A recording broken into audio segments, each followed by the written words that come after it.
ritrovati con l'informazione flash di News Sicilia. Ennesima tragedia del mare. Mentre al porto di Catania sono stati fatti sbarcare i migranti bloccati sulle navi al porto, una donna è morta al poliambulatorio di Lampedusa per probabile ipotermia. Era arrivata sulla costa siciliana su un'imbarcazione soccorsa durante la notte da una motovedetta della Guardia di Finanza. La Procura di Agrigento ha aperto un'inchiesta.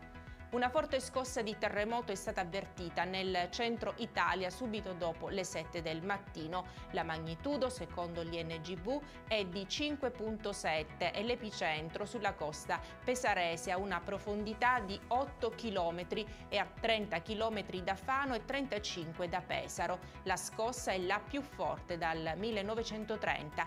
Non ci sono feriti. Sventato furto nella notte al deposito per mezzi pesanti e macchine da lavoro della Tecnofly sulla tangenziale ovest in contrada Cuba Marletta a San Giorgio a Catania. A segnalare l'intrusione alle 2 è stato l'allarme perimetrale. I ladri con l'arrivo dei carabinieri si sono dati alla fuga lasciando la refurtiva. Indagini sono in corso.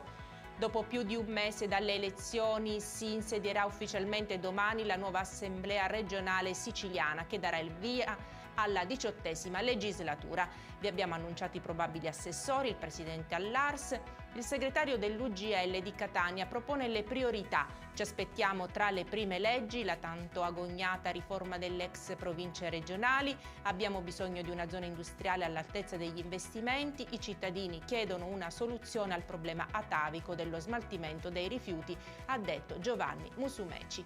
E con questa notizia per adesso è tutto, grazie per averci seguito e arrivederci.